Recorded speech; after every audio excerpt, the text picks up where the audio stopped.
te dije antes, va cambiando según va cambiando la vida, ¿no? O sea, que decir, la empresa se fundó cuando yo tenía 23 años, la fundé yo solo, era yo solo, y tenía una oficina de 20 metros cuadrados aquí en Gijón, con lo cual al principio no te planteas muchas cosas más allá de que quieres trabajar en lo que a ti te gusta, ¿no?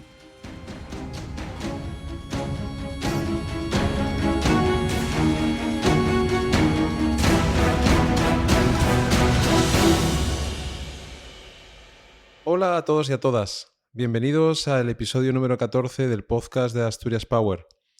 Buenos días, buenas tardes o buenas noches, en función del momento del día en el que escuches este programa.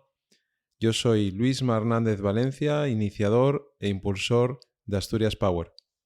Hoy nos acompaña en nuestro podcast Pablo Martín, CEO de Icertis, empresario asturiano de Gijón, que ha construido poco a poco una organización que opera en el sector de las consultoras tecnológicas y que actualmente cuenta con más de 800 profesionales repartidos en 22 oficinas en distintas partes del mundo.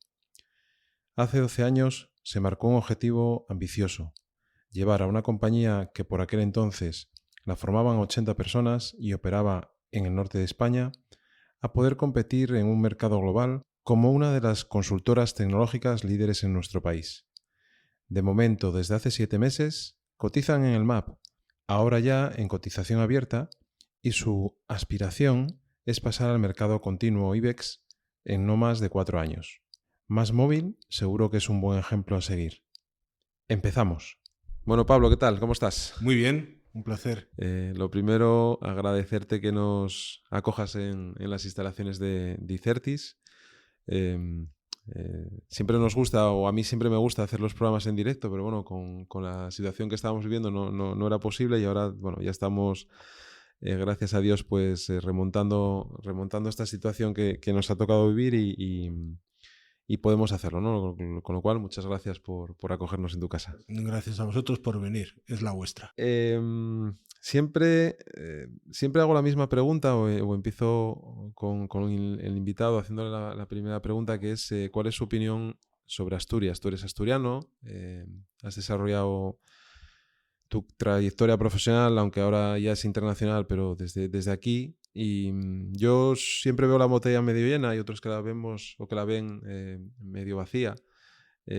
Lógicamente Asturias tiene potenciales que todos conocemos, otros no tanto, y yo a esos intento no mirar, ¿no? Siempre intento mirar a futuro. Pero con tu experiencia, el trabajo que llevas haciendo por construir una empresa tecnológica consolidada en el mercado nacional, local, nacional e internacional, ¿cómo ves Asturias? Pues vaya por delante de que no soy, por supuesto, objetivo, porque además de asturiano, como casi todos los asturianos, soy activista asturiano y por lo tanto la veo con los ojos de un enamorado de su tierra, ¿no? Y yo en mi caso lo soy mucho. Y además de eso, ya intentando objetivizar, yo sinceramente creo que Asturias tiene todo para poder tener un futuro maravilloso. Y fíjate que creo que el principal problema de Asturias es el mismo que su principal virtud, que son los propios asturianos. Y quizás una manera de ser de los asturianos que yo creo que es bastante aceptada por todos, que es, igual que no permitimos que nadie nos critique Asturias, somos los mayores críticos para con la propia Asturias.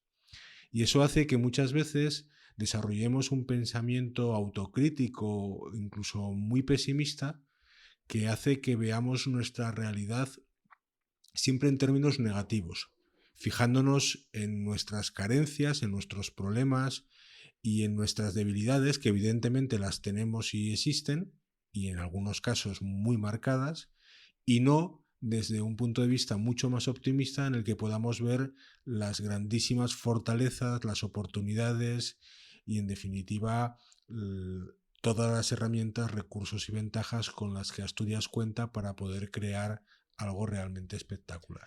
¿Y crees que esa manera de presentarnos o de poder presentarnos a un mercado lógicamente global pasa por una especialización o parte de especializaciones, porque al final queremos ser buenos en todo y yo creo que eso no puede ser, no es viable, ¿no? Es decir, al final deberíamos como región o desde una parte también entiendo institucional ser especialistas en algo, ¿no? No querer abarcarlo todo. No sé qué opinas al respecto. Hombre, a ver, quiero decir, no podemos ni abarcarlo todo ni reproducir modelos de éxito de otros, sino que debemos crear nuestros propios modelos de éxito. Es indudable que tenemos una serie de oportunidades que son innatas con nuestro territorio, con nuestras características, ¿no? O sea, quiero decir, por ejemplo, lo que todos, digo, estoy diciendo obviedades que todos conocemos, ¿no? Pero quiero decir, el turismo, ¿no? Pues Asturias no es un líder en turismo, ¿no? Y sin embargo tenemos una serie de cosas que podrían hacernos potencialmente un destino increíble, ¿no? A nivel de territorio, a nivel de fisonomía, ¿no? De tal, pues quiero decir, esto cualquiera que lo conozca desde fuera, nosotros lo tenemos absolutamente normalizado, lo vemos y es como cuando ves una belleza delante de ti todos los días, pues dejas de verlo anormal, pero cuando la gente viene de fuera y lo compara, es realmente espectacular, ¿no? El propio carácter de los asturianos, nuestra gastronomía, ¿no? Lo mismo, nos parece algo absolutamente cotidiano, algo tal, pero es que realmente es una de las mejores que yo he conocido en el mundo, ¿no? Y muchísimas otras cosas. Sin embargo, teniendo ese potencial, la realidad es que nuestro desarrollo turístico es pobre o no. Cuando digo pobre es no explota todas sus oportunidades y desde luego no está posicionándose en el nivel o en la altura que sería necesario. Porque nosotros no podemos ser un destino de masas. Tenemos que ser un destino que busque un perfil muy alto, un perfil que es al que nosotros podríamos sacarle partido. No estoy hablando del caso del turismo, pero podemos hablar de otros casos. Todos sabemos que tenemos una serie de ventajas. Yo creo que las 4 o 5 principales estarían hablando del sector turístico, del agro, o sea, propiamente de lo que tiene que ver con nuestros productos de la región, del sector industrial, especialmente aquel focalizado con el metal mecánico por herencia, y todo lo que es la industria del conocimiento, ¿no? Tanto en el terreno puramente de la tecnología, de la biotecnología, pero también de otras investigaciones y de otras ramas como incluso la producción cultural, el mundo químico, ¿vale? Y demás. Entonces son las 4 cosas en las que podemos apostar, ¿no? Y yo creo que no tenemos que complicarnos mucho la existencia. Somos una región lo suficientemente pequeña para que con desarrollar bien algunas temáticas, ¿vale? Algunas industrias podamos vivir muy bien. Sabes que en Internet queda todo por ahí escrito, ¿no? Cuando tú escribes algo, permanece, ¿no? O a no ser que lo busques y pidas ese derecho al olvido, ¿no? Pues queda, ¿no? Y yo he escrito, tengo aquí escrito en la libreta un párrafo que he sacado de una página web que tienes personal, que no sé si la actualizas a menudo. Pues me temo que no, que desde hace muchísimo tiempo. Así que a saber lo que pone. Pero bueno, dice así, ¿no? Dice, creo en la libertad individual por encima de todo y en la sociedad civil como único instrumento capaz de cambiar el mundo. Desconfío en general de los gobiernos y de todas aquellas instituciones que pretenden dictar reglas sobre cómo deben ser las cosas sin dejarme elegir a mí mismo.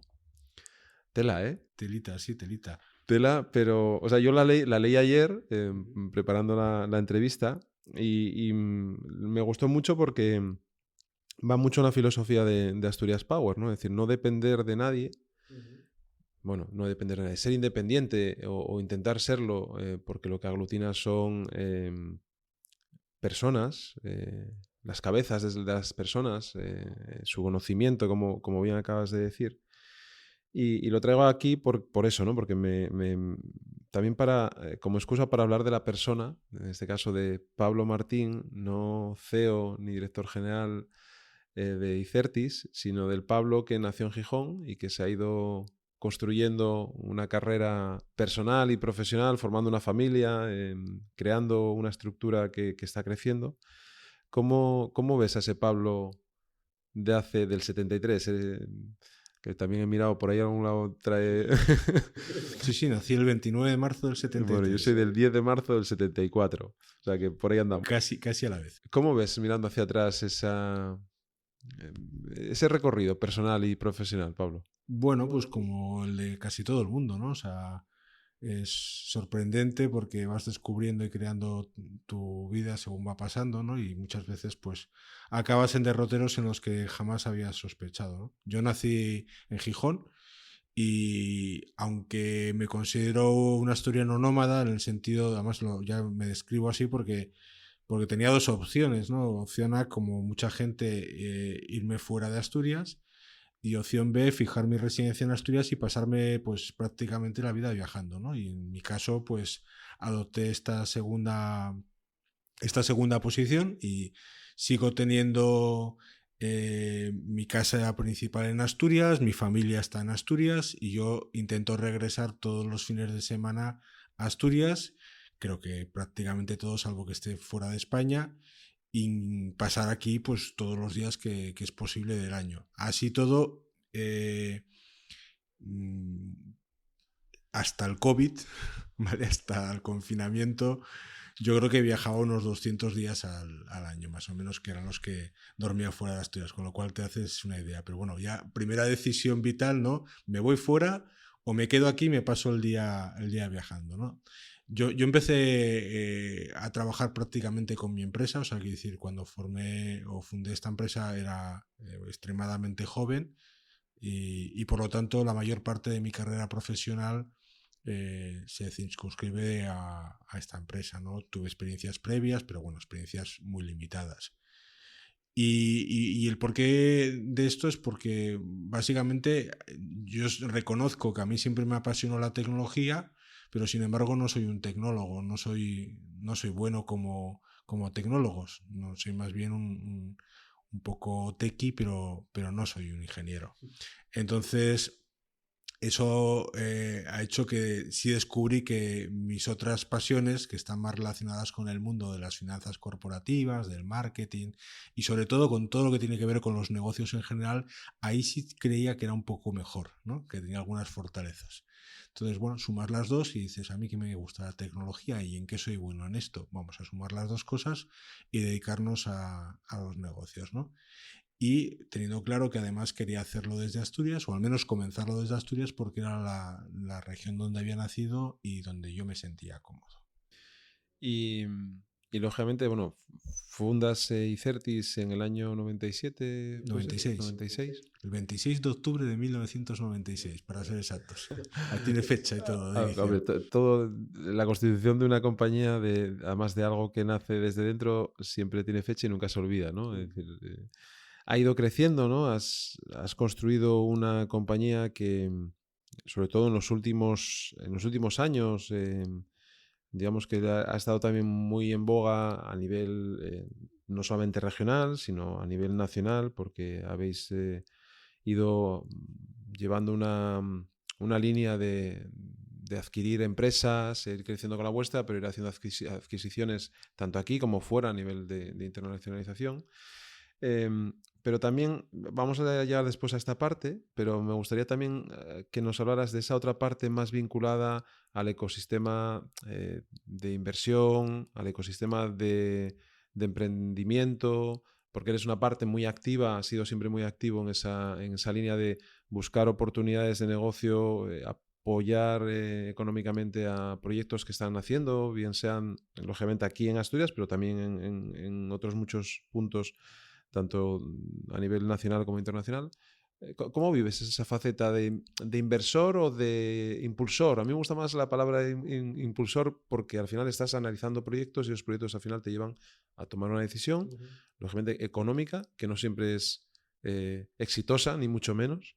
Eso, la gente piensa que todo, siempre que se invierte en algo se produce un éxito y eso no es así. Pero ¿cómo vives esa parte? ¿De dónde viene también esa vena por ese tipo de proyectos? Pues viene de lo mismo, de mis inquietudes personales y de mi interés en ayudar a construir cosas, ¿no? O sea, evidentemente todos estamos en negocios por dinero, pero en mi caso al menos no solo por dinero, o no es lo más importante el dinero, sino que a mí me encanta construir o ayudar a construir cosas y ver que se desarrollan. Esto ha evolucionado, ¿no? Al principio reconozco que me acerqué al mundo de las inversiones en startups con un perfil más financiero, o sea, con interés de invertir y conseguir beneficio, y después de mucho tiempo he abandonado por completo esa figura. De hecho, ni siquiera me gusta del todo el concepto de Business Angels, está muy también un poco manido o demasiado, no sé, usado. Y simplemente me dedico a apoyar dos tipos de proyectos, ¿no? O sea, quiero decir, por un lado, aquellos proyectos que pueden tener interés para nuestra empresa, y esos los apoyamos desde nuestra empresa, pero lógicamente tienen que ser proyectos muy vinculados a la actividad de Icertis y donde Icertis tenga un interés. Y en otro caso son proyectos muy vinculados a Asturias. En estos momentos, si no son interés de Icertis, yo solo me comprometo con temas relacionados con que surgen dentro de Asturias. Pocos, y aquellos en los que por mi conocimiento, experiencia, contactos o lo que sea, yo pueda ayudar algo. Ha cambiado por completo mi visión del principio a la actual. La mayor parte de ellos tienen base tecnológica porque es en lo que sé. Actualmente estoy intentando ayudar a 4 o 5 de ellos, y aparte de algo de dinero, porque evidentemente es necesario, lo que más intento es ayudarles en cosas que les puedan ser útiles para salir adelante como proyecto, ¿no? Sobre todo en la parte pues relacional, de abrir algunas puertas, en consejos, bueno, en compartir experiencias, en poner en contacto con otros recursos, bueno, en todo lo que pueda ser necesario. Ya sé que eso se suele llamar Business Angel, pero bueno, yo lo llevo simplemente como un colaborador, ¿no? Hay algunos proyectos muy chulos que en los últimos años pues he ayudado a impulsar en Asturias, y de los cuales pues me siento, aunque no sean míos, pero me siento muy orgulloso, ¿no? Y algunos, pues fíjate, hace muy poco Civicner, ¿no? Que es una pequeña empresa local de aquí de Gijón que desarrolla una tecnología para el mundo de la ingeniería civil realmente espectacular, es una empresa de software, pues ha conseguido que una cotizada española pues tome el 55% de su capital, se mantiene en el accionariado su fundador, y nosotros también les acompañamos, ¿no? Pues bueno, y pues ver cómo nosotros les pusimos en contacto con esta empresa, conseguimos que les apoyaran y tal, pues para nosotros es un orgullo, ¿no? O sea, decir, porque evidentemente todo lo que han hecho lo han hecho ellos, nosotros no hemos hecho nada, pero sí que hemos servido de aceite un poco para acelerar ese proceso, ¿no? O otros proyectos como WeDoctor, ¿no? Donde pues también lo mismo, o sea, es decir, un proyecto que surge de la nada, que evidentemente lo han estado moviendo pues sus fundadores, especialmente Fernando, pero que con nuestra ayuda les hemos llegado a determinados sitios que seguramente ellos les hubiera costado mucho, ¿no? Y otros muchos, pero bueno, quiero decir, eso es lo que realmente a mí me gusta de este tema. Sí, WeDoctor, el otro día hablando con Richard Villaverde de CAPSA, hablábamos de 39 Eso es. y 39 acaba de llegar a un acuerdo con WeDoctor para que, digamos, tengan al médico en casa, ¿no? Básicamente. Lo resumimos así porque es así, es decir, 39 es un proyecto de CAPSA que busca generar productos personalizados vinculados con la microbiota intestinal, y a partir de ahí pues darte casi un tratamiento individualizado, y lógicamente se generaban también esas dudas muchas veces a la hora de qué hago a partir de ahora o cuál es el siguiente paso, y entonces eso se sustenta o se complementa con esta parte de WeDoctor, que lo que te permite es que con su tecnología tengas a Pablo Martín médico especializado en X, que te da soporte, ¿no? Y ahí, ¿qué es lo que más buscas? O sea, ¿qué es lo que te buscas o sea, lógicamente buscas que el proyecto sea viable, lógicamente, y tecnológicamente atractivo para ti, pero aparte valoras más también la implicación de los propios emprendedores, del futuro, o sea, de la viabilidad a futuro. como iniciador o impulsor de esos proyectos, ¿qué es lo que más te vincula a ellos? Bueno, ni iniciador ni impulsor, o sea, simplemente colaborador, o sea, necesario a veces, pero colaborador, sí, sí. A ver, lo que más valoro desde luego es el equipo, la persona, ¿no? O sea, es decir, el que me está proponiendo la idea. Tenemos que tener una cierta conexión, ¿no? O sea, en términos de visión, pero también en términos de valores, de forma de entender los negocios y incluso la vida, ¿no? Y a partir de ahí, evidentemente, que el área en el que se proponen desarrollar su actividad me resulte interesante, que vea que aporta algo realmente nuevo y que yo pueda servirles de alguna ayuda, porque puede ser que se cumplan las dos primeras, pero que sinceramente yo no pinte nada en todo ello. Entonces, bueno, pues será un placer conocerles, pero no sé en qué puedo ayudarte, y entonces es bastante pobre mi aportación, ¿no? ¿Cuántos proyectos te llegan o cuántos proyectos analizas de este tipo al cabo del Muy, año? ahora mismo muy poco, muy pocos porque estoy totalmente centradísimo en Icertis. Eh, y de hecho, incluso he pedido que me hagan desaparecer de los listados de, yo qué sé, hace 2 años o 3 me empezaron a poner en las listas de los 75 principales business angels de España. Pedí que me eliminaran de la lista porque era un bombardeo diario. O sea, yo recibía un montón de correos, contactos por LinkedIn, por Twitter, por tal, y a mí me resultaba, no sé, muy molesto el no contestar, ¿no? No decir gracias, pero no me interesa o simplemente no puedo atenderte. Y llegaba un momento en que digo, no puedo dejar sin contestar porque me parecía violento y no quiero seguir recibiendo esto. Y empecé a pedir a todo el mundo que me eliminaran. Llegué a quitar incluso la palabra inversor de todas las redes y de todos los sitios para evitar que la gente me viniera a buscar como inversor, ¿no? Entonces, prefiero más...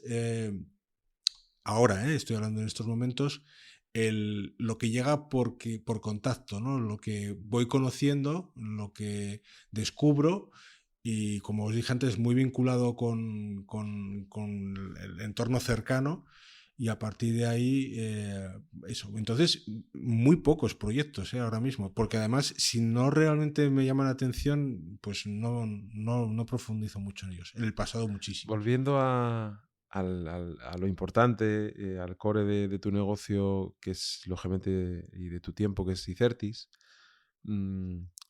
esa compañía que empezó pues poco a poco, generando proyectos siempre con una base tecnológica, lógicamente, de tecnología, visto ahora, después de tantos años, bueno, de unos pocos años, no digamos tantos, de unos pocos años, que hace 7 meses conseguís empezar a cotizar en el mercado alternativo bursátil, en el MAP, que hace nada, hace que una semana empecéis a cotizar de manera continua, ¿no? O abierta. No sé cuál es el término técnico exacto. El término exacto es en cotización continua, pero como a veces se confunde eso con estar en el mercado continuo, que es un mercado distinto, se suele utilizar muchas veces el término en abierto para evitar esa confusión, ¿no? Con el mercado más de donde cotizan, de empresas cotizadas a nivel nacional. Pero bueno, ¿cómo se vive no sé, ese crecimiento de una compañía que la ves nacer, que la ves crecer, que va adquiriendo otras compañías, que va absorbiendo negocios, metiendo negocios nuevos dentro de su estrategia, tanto comercial como de producto? ¿Cómo lo has vivido? Pues como te dije antes, va cambiando según va cambiando la vida, ¿no? O sea, quiero decir, la empresa se fundó cuando yo tenía 23 años, la fundé yo solo, era yo solo, y tenía una oficina de 20 metros cuadrados aquí en Gijón, con lo cual al principio no te planteas muchas cosas más allá de que quieres trabajar en lo que a ti te gusta, ¿no? Y todo esto yo creo que cambia realmente hace unos 10 años. Hace 10 años aproximadamente, quizás más bien 11, 12, 12 años, sí. Bueno, yo en aquella ya tenía, hace 12 años, tenía 35 años, y dices, bueno, yo creo que algo he aprendido después de las 50.000 cosas mal que he hecho y de los múltiples errores, pues vas aprendiendo a fuerza de golpes y dices, creo que puedo llevar esta empresa a un nivel un poco superior. Y además lo deseo, ¿no? Y empiezas a plantearte, pues, convertir lo que era una pequeña empresa en una empresa de verdad. hace 10 años Icertis pues era una empresa que tenía aproximadamente 80 trabajadores y facturaba, no llegaba a 5 millones de euros. Y prácticamente todo su negocio estaba en la zona norte de España, o sea, Asturias, Cantabria y País Vasco sobre todo, ¿no? 10 años después, pues Icertis el año pasado hizo casi 50 millones de euros de ingresos, casi 800 trabajadores, 22 oficinas en 9 países y proyectos desarrollados en más de 50 países de todo el mundo. Y para los próximos años, bueno, además de eso salimos a cotizar al mercado al mercado alternativo bursátil, ya me adelanto contigo. Y bueno, y con un plan de crecimiento para los próximos años realmente muy ilusionante e incluso muy ambicioso, ¿no? Entonces, el ver cómo durante estos años, a fuerza de tesón, de rodearte de un equipazo impresionante de personas, muchos de ellos asturianos, otros no, pues se ve cómo se puede ir construyendo una empresa que no solo crece, porque lo importante no es el tamaño, lo importante es que además de crecer, ves que tiene otras capacidades, que tiene otras oportunidades, perspectivas, otra capa de valor, ¿no? Lo que estamos haciendo hoy en día no tiene nada que ver con lo que hacíamos hace 10 años. Obviamente te abre otras posibilidades. Y eso es lo realmente ilusionante. ¿Y qué importancia tiene, lo acabas de decir ahora, es decir, rodearte lógicamente de un buen equipo y trabajar alineados y con una cultura corporativa correcta, pero ¿qué importancia tiene esa parte en el ámbito de cuando estás agregando compañías que no son la tuya propia, sino que adoptas otras compañías y adoptas, lógicamente, el talento de esas personas que están en esas compañías? A mí me resulta complicado, o sea, el hecho de alinear a toda esa gente en un mismo camino, ¿no? Es decir, cómo construir esa línea que tú tienes clara como director, como responsable de la compañía. Pero ¿cómo trabajáis esa parte de talento, ya no solamente de retenerlo, de absorber compañías y mantener esa cultura de manera alineada? ¿Cómo trabajáis esa parte? A ver, son varias preguntas en una, ¿no? O sea, hay que decir, ¿qué relevancia tiene eso? La respuesta es toda. Casi diría que es la parte principal a nivel de estrategia en la que uno puede influir, porque el resto de las cosas tienen mucho de circunstancial, ¿no? El entorno de mercado, de sector, las oportunidades y demás, muchas veces yo no hablo de suerte porque es un concepto que no utilizo, ¿vale? Yo llamo a la suerte las variables no controladas, pero sí de circunstancial, ¿no? Te encuentras o no te encuentras en determinadas circunstancias. Sin embargo, la parte de rodearte de un equipo es una actitud y es algo realmente que decides tú, ¿no? Tú decides en cada momento con qué personas formas tu equipo y trabajas. Y para mí es determinante. O sea, es decir, considero que las empresas, hablo siempre, por supuesto, en términos de industrias de conocimiento, ¿no? Las empresas exitosas son aquellas que son capaces de conformar grandes equipos de personas alrededor de una visión, ¿no? Una visión única que comparten. Entonces, eso es lo más importante y a la vez es lo más difícil de todo lo que se puede hacer en una empresa. O sea, no creo haber aprendido todavía cómo se hace, así que no te puedo responder. Yo te puedo decir que también que eso es muy complicado. Creo que estoy en proceso continuo de aprendizaje sobre ese tema. Yo tengo varias frases que siempre repito, ¿no? A mi gente, pero una de ellas que me gusta es: cuando tienes el equipo adecuado, con poco esfuerzo todo funciona, y cuando no tienes el equipo adecuado, da igual el esfuerzo que pongas, nada parece funcionar. Y es así. Entonces, el punto más importante, tú decías motivar, retener y demás, el punto más importante es tener a las personas adecuadas, ¿vale? Eso es tremendamente difícil porque primero, una persona no es adecuada para todos los proyectos en todos los momentos y para todos los equipos. O sea, el hecho de que una persona sea muy talentosa no significa que sea la persona adecuada en cada momento, en cada equipo y en cada situación. Entonces tiene que ser la persona que encaje en ese momento. Pero luego hay distintas cosas que son adaptables y cosas que no son. ¿Vale? O sea, los valores no se cambian nunca. Los tienes o no los tienes. ¿Vale? Y los valores son los que son y cada uno los tenemos. Entonces, cuando quieres alinear algo sobre una cultura, un proyecto, tienes que compartir esos valores y esa forma de entender la vida y los negocios. Si no es así, da igual. O sea, es decir, no vas a conseguir cambiarlo, ¿no?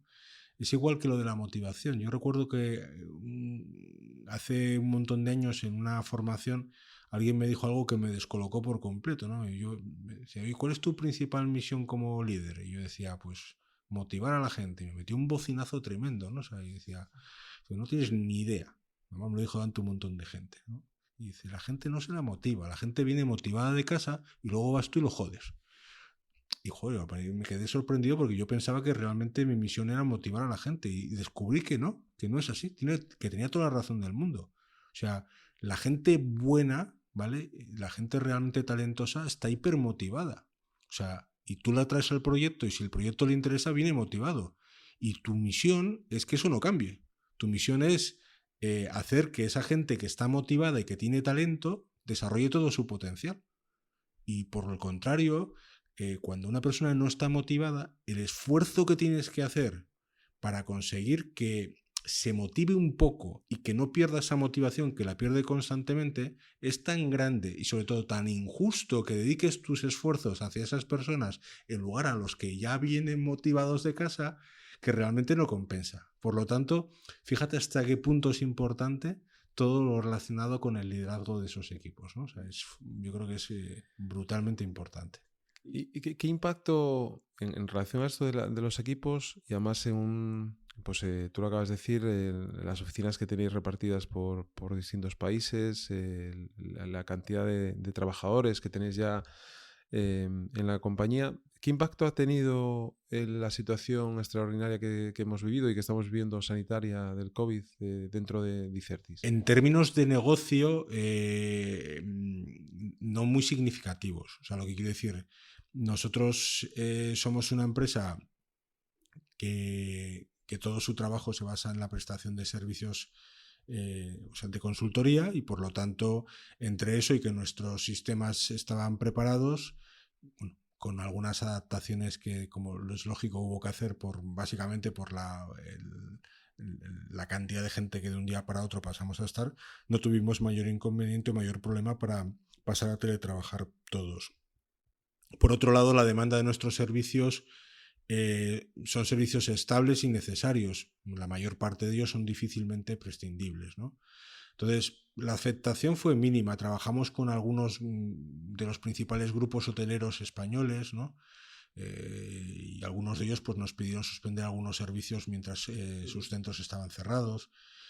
Pero, bueno, algunos grandes retailers que te piden parar algunas cosas y demás. Pero igual que sucedieron esas pequeñas cosas, también hubo otros que nos pidieron reforzar algunos servicios de manera muy importante por las necesidades que tenían puntuales. Nosotros, de hecho, no hemos hecho ninguna variación de nuestras proyecciones para este año sobre las que teníamos a principios del ejercicio y entendemos que el ejercicio y el futuro para las empresas de nuestro sector va a seguir como estaba proyectado aproximadamente, COVID mediante. O sea, no sabemos lo que va a pasar en el futuro. Desde el punto de vista más organizativo, cultural y humano, evidentemente sí hemos tenido impactos, ¿no? No hemos tenido que sufrir pues desgracias personales dentro de la plantilla, lo cual ya es una suerte con tantísima gente en tantos países que no hayamos tenido que sufrir eso. Lógicamente a niveles familiares sí, es imposible que con tanta gente no haya nadie en las familias, pero por lo menos entre los trabajadores no ha habido esas desgracias. Y sí ha habido algunas cosas que han servido como experimentos. Fíjate que nosotros siempre hemos teletrabajado, o sea, quiero decir que ya teníamos gente teletrabajando habitualmente y parte de nosotros o mucha gente en algunas jornadas teletrabajábamos. A mí el concepto de teletrabajar no me gusta, ya vaya por delante, luego os lo cuento por qué. Pero nunca habíamos hecho un experimento masivo de teletrabajo, ¿no? O sea, el decir, oye, de un día para otro todos a casa. Y a mí lo que me preocupaba no era lo que le preocupaban a otros, si los sistemas lo iban a aguantar. Yo en eso confiaba plenamente que nuestra gente era capaz de hacer lo que fuera necesario. Lo que me preocupaba era si íbamos a ser capaces de organizarnos y de mantener la productividad en un entorno en el que no habíamos hecho ninguna prueba ni ensayo y teníamos que hacerlo de un día para otro. Y el resultado fue espectacular. Qué duda cabe que, sobre todo las primeras semanas, el esfuerzo que hicieron la gente fue el necesario. O sea, hicieron todo lo que fuera necesario para que no se viera afectado el trabajo y por lo tanto ahí en el 99% se debe a su esfuerzo. Pero más allá de eso, lo que quedó claro es que nuestra organización o nuestros modelos están preparados para trabajar de otra manera, ¿no? Y eso ha significado que en el futuro nos estemos replanteando, el futuro no, o sea, en la actualidad nos estamos replanteando el futuro. O sea, quiero decir, ¿cuál va a ser nuestro modelo de organización en los centros de trabajo en el futuro? A lo mejor tenemos que tener centros de trabajo más orientados a la colaboración, a compartir experiencias, trabajo y demás, cuando estemos físicamente allí y dejar que la gente se organice libremente su trabajo cuando quiera, como quiere, donde quiera, incluyendo venir o no venir a las oficinas, ¿no? Y ahora mismo estamos en un debate o sea, de cómo va a ser esa organización que va a ser híbrida. O sea, no va a ser completamente virtual, pero tampoco va a ser completamente física. Y lo que sí sabemos es que esa hibridación, ¿no?, la estamos construyendo ahora mismo. Y el catalizador ha sido esa crisis, ¿no? Entonces, de igual manera que los modelos de negocio de mucha gente están siendo tocados, ¿no? O sea, nos hemos dado cuenta, ¿no?, cómo están cambiando todo el mundo. Yo creo que esto también nos ha tocado a nosotros, incluyendo a las empresas del Sí, sector. además que te hace replantear eso que tú acabas de decir. Antes muchas veces estabas pensando dónde meto yo a mi gente, ¿no? Es decir, porque necesitas un espacio físico donde la gente trabaje, donde esté cómoda, donde tenga su espacio de office para comer, donde tenga sus vestuarios si es posible para que si quieren esparcir un momento y salir a hacer deporte o lo que sea.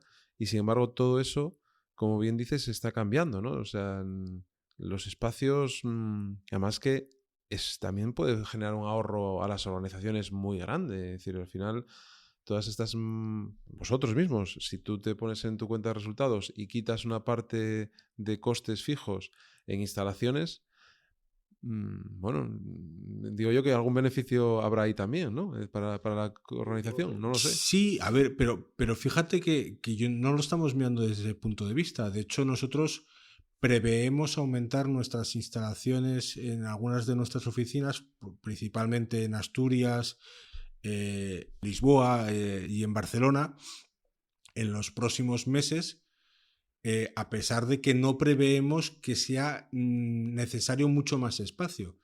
¿Pero qué estamos viendo? Pues, por ejemplo, que necesitamos que la distancia sea mayor para la gente que esté trabajando, ¿no? Entonces ya no nos vale que haya 1,40 m para cada puesto, necesitamos que haya mucha más distancia. Bueno, pues es un ejemplo, ¿no?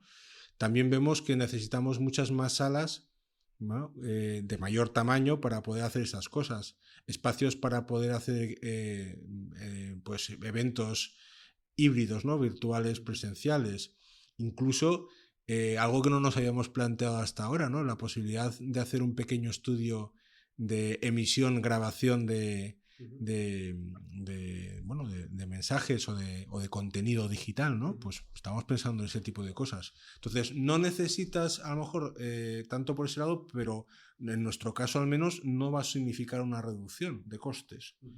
Puede haber alguna reducción en cuanto a términos de consumos, ¿no?, o incluso de gastos de desplazamiento, que evidentemente también son beneficiosos, no tan importantes, pero los beneficios son para todos. Quiero decir, el trabajador también se va a ahorrar costes de desplazamiento, de tal. Entonces, yo creo que por esa vía es bueno para las dos partes, ¿no?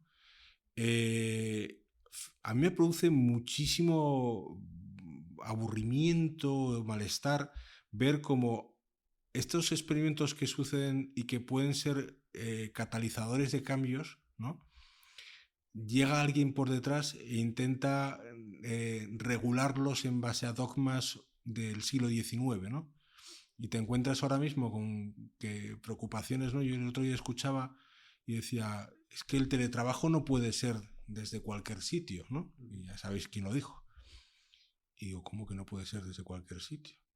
Eso sí, eso de trabajar desde tu sitio de vacaciones o desde tal, ¿no? El trabajo tendrá que ser desde un sitio fijo de tu casa. Y yo digo, madre de Dios, ¿pero por qué? Porque si precisamente lo que a mí no me gusta del concepto de teletrabajo, a mí me gusta más llamarlo trabajo ubicuo, ¿no? Ubicuidad, que es trabajar desde donde sea y como sea. O sea, quiero decir, yo hoy vengo a trabajar a la oficina porque quiero trabajar parte de mi tiempo con un equipo de personas y quiero verlos. Mañana necesito estar aislado y me quedo en mi casa y demás. Pasado, me interesa ir a ver a un cliente y voy a terminar trabajando en el domicilio del cliente. Pasado otro día, pues resulta que como me quiero ir de vacaciones o hacer un puente, pues decido que el día siguiente o anterior trabajo desde donde estoy porque me viene mejor. O sea, en definitiva, poder hacerlo desde cualquier sitio. Y vienen y te dicen eso, ¿no? O que tenemos que regular el horario de inicio y de fin de la jornada, ¿no? Lo cual necesariamente va a llevar a que no haya una flexibilidad, cuando puede ser que una persona un día, pues resulta que le venga bien porque su hijo está en casa preocupado, pues quedarse con él charlando por la mañana, y sin embargo, pues a última hora de la tarde que está tranquilo, o incluso a primera hora de la noche, pues le venga bien un aislamiento para trabajar, o que mañana la prolongue o la retrase. Pero no, tenemos que decidir que hay una jornada, no vaya a ser que la empresa lo utilice, ¿no? Para tal. Y a ver, quiero decir, está claro que en algunos casos, pero por ambas partes, ¿no? Puede haber un mal uso de cualquier cosa, ¿no? Y yo estoy totalmente de acuerdo que no se debe permitir esas prácticas. Pero lo bonito de esto es que precisamente nos permitía llevar el modelo de relaciones laborales a otro estadio, ¿no? A un modelo más de siglo XXI, ¿no? O sea, yo siempre he odiado las máquinas de fichar, esos conceptos, ¿no? O sea, que te digan, oye, la jornada laboral, lo deseable es que tú vinieras y entraras por la puerta a la hora que fuera necesario y te fueras a la hora que fuera necesario. Seguro que hay alguna persona que lo malusa, ¿no? Para llegar tarde y marcharse pronto. Y habrá otro que lo maluse para estar todo el día en la oficina, o sea, autoexplotándose, ¿no?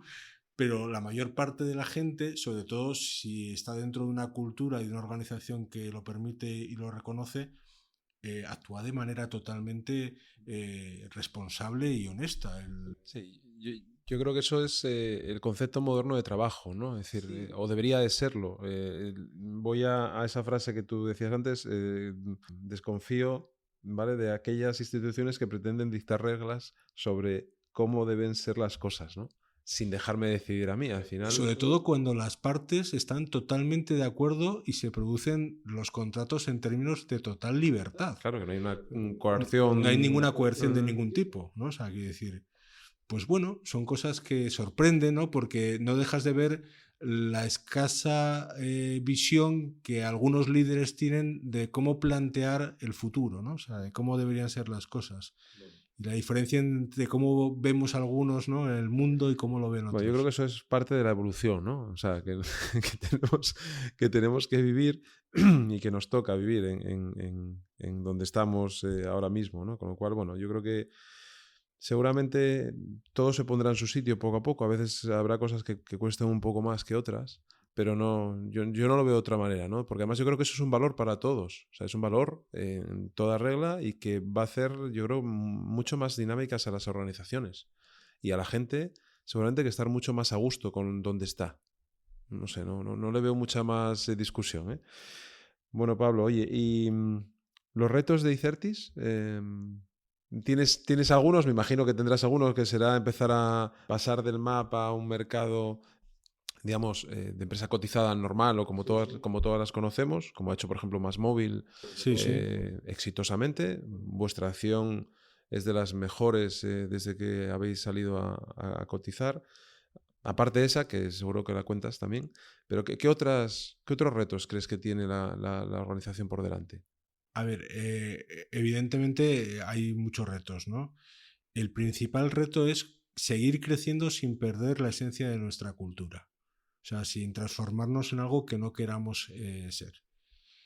Nosotros no solo nos hemos propuesto crear una consultora grande, sino una gran consultora, pero con un modelo de cultura, de organización mucho más cercano a una tecnológica del siglo XXI que a una consultora tradicional. Esa visión define muchas cosas, ¿no? No solo en el offering o en lo que hacemos, ¿no? Sino también en cómo lo hacemos, en cómo creemos que deben ser las cosas. Entonces, es un reto.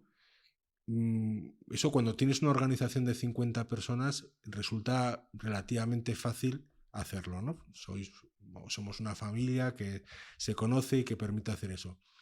Pero construir una organización con miles de trabajadores dispersa en muchos sitios, creando una cultura corporativa, o sea, es necesario que exista una cultura corporativa, sin que nos vayamos a los modelos tradicionales de organización, es un reto muy fuerte.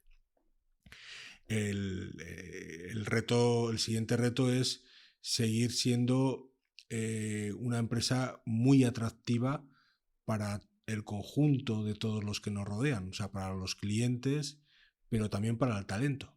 Hoy quizás lo más importante para poder crecer y desempeñar la misión de una empresa de conocimiento es atraer talento, ¿no? Si lo tienes, funciona, y si no lo tienes, no hay nada más que hacer. Entonces, tenemos que seguir siendo una empresa tremendamente atractiva para ello. O sea, el por qué estamos creciendo tan fuerte en los últimos años es porque cada vez hemos sido capaces de atraer mayor talento. O sea, Icertis tenía un equipazo hace unos años, pero el que tiene ahora es de Champions, vamos, o sea, es la leche. Y tenemos que conseguir que eso siga siendo así, ¿vale? Entonces, en términos muy, muy generales, esos son los principales. Oye, en términos más concretos, bueno, pues tenemos muchísimos. O sea, queremos ser una de las principales consultoras tecnológicas de este país. Ya lo somos, pero una de las que estén en el grupo de las primeras. Queremos pasar a cotizar al mercado continuo antes de 4 años. Queremos alcanzar unas cifras determinadas muy relevantes. Queremos ser conocidos o reconocidos por tener no solo un tamaño, sino un conocimiento diferencial, ¿no? Entonces, hay muchos retos y son muy apasionantes. Y todo esto, pues, intentar mantenerlo todo manteniendo la sede en Asturias. Bueno, Pablo, y pues no te robo más tiempo. Llevamos ya un ratín largo hablando. Agradecerte el tiempo que nos has dedicado para explicarnos un poco más sobre Icertis y sobre tu trayectoria profesional y nada, yo siempre digo lo mismo, suerte en el camino. Muchísimas gracias. Venga, un abrazo, Pablo. Espero que os haya gustado este episodio con Pablo Martín, un empresario hecho a sí mismo, ambicioso, con ganas de seguir creciendo y que desde Asturias ha conseguido posicionar Icertis en el mercado nacional e internacional. Queda camino por recorrer, pero como él dice, cuenta con un equipo de champions que busca superar los retos que se les presentan día a día. Sin empresas como Icertis y otras que operan en Asturias en el sector de las tecnologías, son las que pueden ayudar a construir una Asturias moderna y de futuro. No es fácil, ya lo sabemos, pero debemos intentarlo. Y ya sabes, nos vemos en el camino.